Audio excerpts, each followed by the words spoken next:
Assalamualaikum warahmatullahi wabarakatuh. Perkenalkan, nama saya Adi Sulistiono, Prodi Sistem Informasi Fakultas Teknik. Di sini saya akan menjelaskan tentang pemisahan tugas dan fungsi sistem pada audit sistem informasi. Pemisahan tugas dalam fungsi sistem. Di dalam sistem informasi yang sangat terintegrasi, prosedur yang dahulu dilakukan oleh beberapa orang kini digabungkan. Siapapun yang memiliki akses tak terbatas ke komputer, program komputer, dan data dapat memiliki kesempatan untuk melakukan kejahatan dan menyembunyikan penipuan. Dalam rangka memerangi ancaman ini, organisasi harus mengimplementasikan prosedur pengendalian yang sesuai seperti pemisahan tugas yang efektif dalam fungsi sistem informasi. Otoritas dan tanggung jawab harus dengan jelas dibagi di antara fungsi-fungsi sebagai berikut. Pertama, administrasi sistem. Kedua, manajemen jaringan. Ketiga, manajemen pengamanan. Keempat, manajemen perubahan. Kelima, pemakai. Keenam, analisis sistem. Ketujuh, pemrograman. Kedelapan, operasi komputer. Kesembilan, perpustakaan sistem informasi. Kesepuluh, pengendalian data. Pemisahan tugas dalam fungsi sistem merupakan hal yang penting untuk diketahui bahwa orang-orang yang melakukan fungsi-fungsi ini haruslah orang-orang yang berbeda, serta mengizinkan seseorang untuk melakukan dua atau lebih pekerjaan akan menghadapkan perusahaan pada kemungkinan terjadinya penipuan. Bagaimana keamanan akses secara fisik dapat dicapai? Pertama, tempatkan perlengkapan komputer di ruang terkunci dan batasi akses hanya untuk personil yang memiliki otoritas saja. Kedua, memiliki hanya satu atau dua jalan masuk ke ruang komputer. Ketiga, memakai ID pegawai yang sesuai. Keempat, meminta pengunjung untuk menandatangani sebuah daftar tamu ketika mereka memasuki dan meninggalkan lokasi. Kelima, gunakan sistem alarm keamanan. Bagaimana keamanan akses secara fisik dapat dicapai?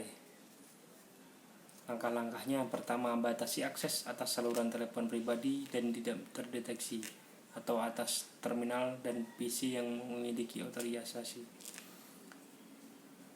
Pasang kunci ke PC dan peralatan komputer lainnya. Batasi akses ke program, data, dan perlengkapan offline. Tempatkan hardware dan komponen penting sistem lainnya jauh dari bahan yang berbahaya atau mudah terbakar.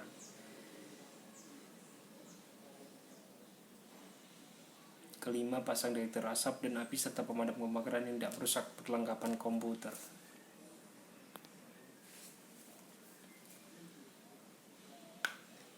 Kita berbicara tentang pengendalian akses secara logis. Para pemakai harus diizinkan untuk hanya mengakses data yang diotorisasikan pada mereka, dan mereka hanya melaksanakan fungsi tertentu yang diotorisasikan pada mereka.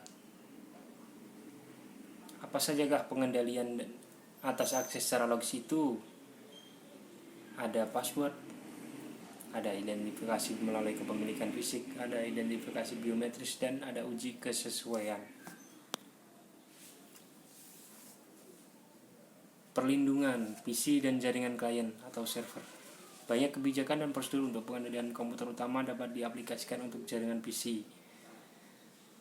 Pengendalian berikut ini juga merupakan pengendalian yang sangat penting. Pertama, latihlah pemakai mengenai pengendalian yang berkaitan dengan PC serta arti pentingnya. Kedua, batasi akses dengan menggunakan kunci di PC dan apabila mungkin. Ketiga, buatlah kebijakan dan prosedur. Keempat, PC yang mudah dibawa tidak boleh disimpan dalam mobil. Kelima, simpanlah data yang sensitif dalam lingkungan yang seaman mungkin. Keenam, install software yang secara otomatis akan mematikan terminal atau komputer yang termasuk dalam jaringan setelah tidak digunakan dalam waktu yang telah ditentukan.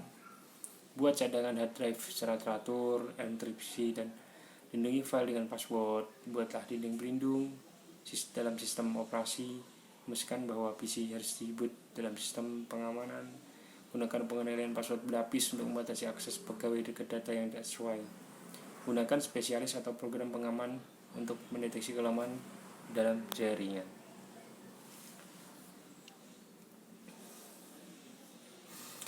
Berikut ini ada alasan mengapa perhatian harus diberikan ketika menjalankan bisnis melalui internet.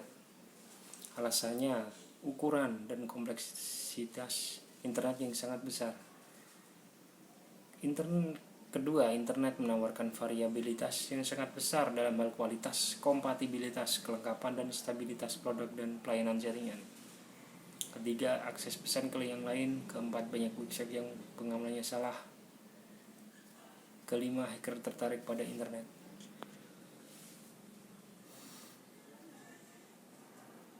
Tapi ada juga beberapa pengendalian efektif dapat digunakan untuk mengamankan kegiatan internet seperti adanya password, adanya teknologi enkripsi, adanya prosedur verifikasi routing.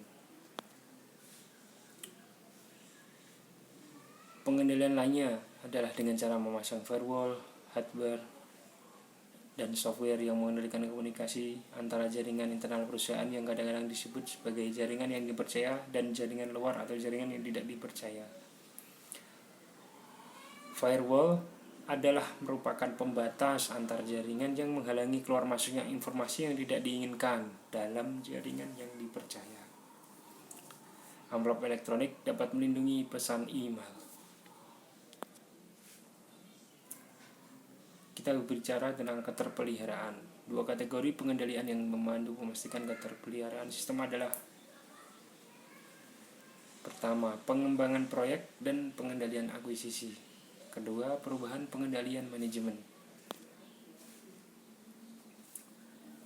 Pengembangan proyek dan pengendalian akuisisi. Pengembangan proyek dan pengendalian akuisisi mencakup elemen-elemen utama sebagai berikut: ada rencana utama strategis, ada pengendalian proyek, ada jadwal pemrosesan data, ada pengukuran kinerja sistem, ada peninjauan pasca implementasi. Kita berbicara tentang perubahan pengendalian manajemen, mencakup hal sebagai berikut: peninjauan secara berkala terhadap semua sistem untuk mengetahui perubahan yang dibuatkan dan dibutuhkan.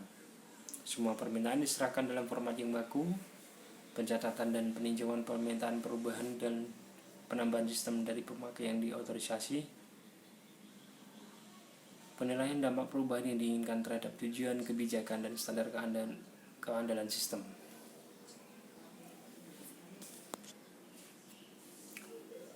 Pengkategorian dan penyusunan semua perubahan dengan menggunakan prioritas yang ditetapkan. Implementasi prosedur khusus untuk mengatasi hal yang mendadak. Pengkomunikasian semua perubahan ke manajemen. Permintaan peninjauan, pengawasan, dan persetujuan dari manajemen TI terhadap semua perubahan hardware, software, dan tanggung jawab pribadi. Ada penugasan tanggung jawab khusus bagi semua yang terlibat dalam perubahan dan awasi kerja mereka. Ada pengontrolan hak akses ke sistem untuk menghindari akses data dan sistem yang tidak memiliki otorisasi. Ada pemastian bahwa semua perubahan melewati semua langkah sesuai, pengujian semua perubahan hardware infrastruktur, pemastian adanya rencana untuk melindungi semua perubahan sistem yang kritis untuk menjaga kemungkinan adanya sistem yang tidak bekerja atau tidak berjalan dengan sesuai. Implementasi fungsi kepastian kualitas. Integritas. Perusahaan merancang pengendalian umum untuk memastikan bahwa lingkungan pengendalian berdasarkan komputer dari organisasi stabil dan dikelola dengan sangat baik. Pengendalian aplikasi adalah untuk melindungi, mendeteksi, dan mengoreksi kesalahan dalam transaksi ketika mengalir beberapa dan melalui berbagai tahap dalam program pemrosesan data. Integritas dalam pengendalian sumber data. Perusahaan harus membentuk prosedur pengendalian untuk memastikan bahwa semua dokumen sumber memiliki otorisasi akurat, lengkap, jelas, dan masuk ke dalam sistem atau dikirim ke tujuan dengan tepat waktu. Pengendalian data sumber berikut ini mengatur integritas input.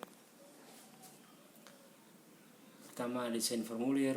Kedua, pengujian urutan nomor formulir. Ketiga, dokumen berputar. Keempat, pembatalan dan penyimpanan dokumen. Kelima, otorisasi dan pemeriksaan tugas.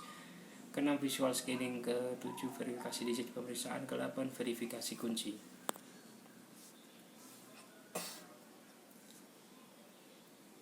Rutinitas validasi input. adalah program yang memeriksa integritas data input pada saat data dimasukkan ke dalam sistem. Rutinitas validasi input mencakup sebagai berikut: pemeriksaan urutan, pemeriksaan jangkauan, pemeriksaan batasan, pengujian kelogisan, pemeriksaan data yang redundant, pemeriksaan fail, pemeriksaan tanda, pemeriksaan validitas, pemeriksaan kapasitas. Pengendalian entry data online. Sasaran dari pengendalian entry data online adalah untuk memastikan integritas data transaksi yang dimasukkan dari terminal online dan PC dengan mengurangi kesalahan dan menghilangkan.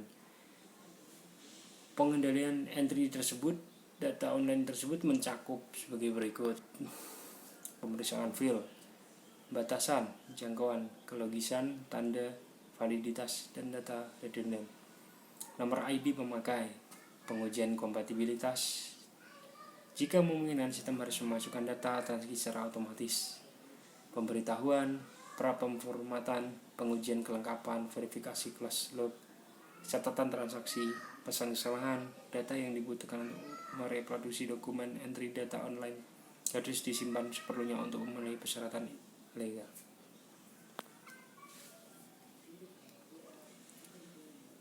Integritas pengendalian pengurusan dan penyimpanan data. Pengendalian umum yang membantu mempertahankan integritas pengurusan data dan penyimpanan data adalah sebagai berikut: kebijakan dan prosedur, fungsi dan pengendalian data, prosedur rekonsiliasi data eksternal, pelaporan penyimpangan, pemeriksaan sirkulasi data, nilai default, pencocokan data, label file, mekanisme perlindungan penulisan, mekanisme perlindungan database, pengendalian konversi data, pengamanan data.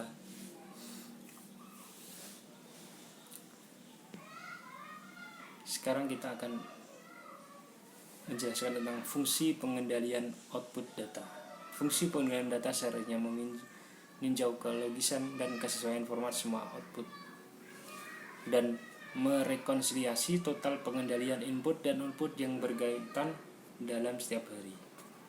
Mendistribusikan output komputer ke departemen pemakai yang sesuai. Mewajibkan pemakai untuk meninjau secara hati-hati kelengkapan dan ketepatan semua output komputer yang mereka terima, dan menyobek atau menghancurkan data yang sangat rahasia. Untuk mengurangi resiko kegagalan transmisi data, perusahaan seharusnya mengawasi jaringan atau network. Kesalahan transmisi data diminimalkan dengan menggunakan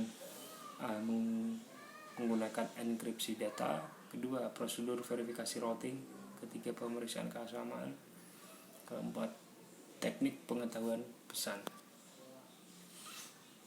Pengendalian transmisi data memberikan nilai tambah bagi organisasi yang menggunakan Electronic Data Interchange (EDI) atau Electronic Fund Transfer (EFT) dalam mengurangi risiko akses yang tidak memiliki otorisasi terhadap data perusahaan.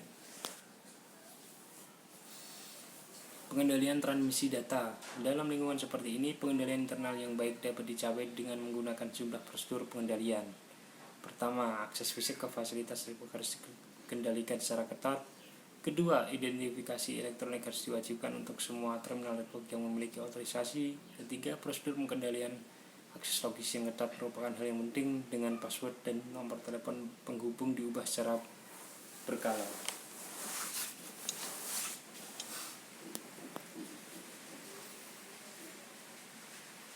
Proses pengendalian lanjutannya.